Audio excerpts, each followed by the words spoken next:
সম্ভব হবে না। এই জন্য সরকারের প্রতি উদাত্ত আহ্বান যে আপনারা বিশেষ করে আমাদের এই নোয়াখালী, লক্ষ্মীপুর এবং ফেনী ব্যাপকভাবে বন্যা কবলিত হয়েছে। আপনারা খাদ্য সামগ্রী দিয়ে সহায়তা করেছেন। এখন মেডিকেল ক্যাম্পের জন্য যা যা ওষুধ লাগার সেই সহযোগিতা করবেন এবং পরবর্তীতে যেন পুনর্বাসনের ব্যবস্থা সরকারের পক্ষ থেকে করা হয়, এই দাবিটুকু আমরা জানি। আরেকটা জিনিস আমি ধন্যবাদ না দিয়ে পারি না, আমাদের এলাকায় এমন কোন ইউনিয়ন নাই যে আমাদের ইয়াং জেনারেশন, ছাত্র, তরুণ, যুবক তারা রাস্তা সংস্কারে না নামে পড়েছে। এটা আমরা দায়িত্ব নিয়ে আমাদের ছেলেরা কাজ করছে, আমাদের ছোট ভাইরা কাজ করছে। তা আমি ছাত্র দলের যারা এই কাজে অংশগ্রহণ করেছিল এবং যুবক তরুণ যারা এই কাজে অংশগ্রহণ করেছে, এলাকাবাসী যারা এই কাজে অংশগ্রহণ করেছেন, আমি তাদেরকে ধন্যবাদ জানাই এবং অভিনন্দন জানাই। সরকারের কাছে এই আহ্বানটুকু জানাই, কোন রাস্তাঘাট এখন ভালো অবস্থা নাই, চলাচলের উপযোগী না, সম্পূর্ণ অনুপযোগী। রোডস ডিপার্টমেন্টে কথা বলেছি, এনজিডিতে কথা বলেছি, ঢাকাতে বলেছি, লক্ষ্মীপুরে বলেছি। তারপরে দেখেন একটা টেন্ডার যদি সরকার যদি বরাদ্দ দেয়, বরাদ্দ দিবে, তারপর টেন্ডার হবে, তারপর কাজ শুরু হবে।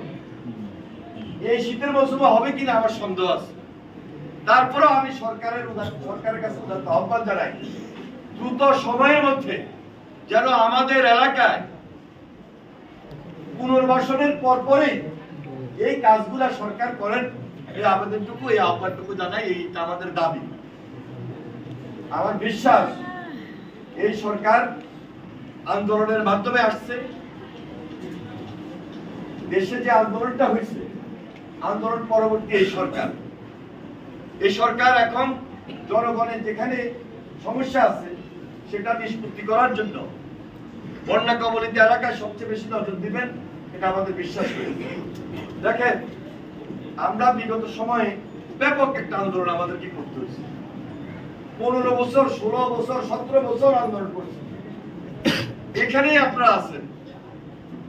কেউ মামলা শিকার হয়েছে, কেউ হামলার শিকার হয়েছে। আমার ভাই গুম হয়েছে, আমার ভাই খুন হয়েছে। এখন পর্যন্ত কিন্তু যারা এই সমস্ত অপকর্ম করছে তারা সবাই গ্রেপ্তার হয়নি। মামলাও দিতে হবে, গ্রেপ্তারও করতে হবে, বিচারও আমরা দাবি করি। হাসিনা দেশের বাইরে বসলেও থাকলেও সে তো পালাই গেছে। একটা রাজনীতি লোক কখন পালায়? যখন গণশত্রুতে পরিণত হয়, জনগণের শত্রু যখন হয়, তখন সে পালাই যায়। সে দেশ থেকে পালাই গেছে, কিন্তু ষড়যন্ত্র পালাই যায় নাই। ভারতে বসে দেশের বিরুদ্ধে ষড়যন্ত্র করতেছে, জাতির বিরুদ্ধে ষড়যন্ত্র করতেছে, আমার আপনার বিরুদ্ধে এখনো ষড়যন্ত্র করতেছে। তাদের তো টাকার অভাব নেই, লক্ষ লক্ষ কোটি কোটি টাকা তারা লুটপাট করেছে, পাচার করে সেই টাকা দিয়ে আমার এবং আপনার বিরুদ্ধে এখন দাঁড়াইছে। সুতরাং এই সমস্ত ষড়যন্ত্রের ব্যাপারেও আমাদেরকে সজাগ থাকতে হবে।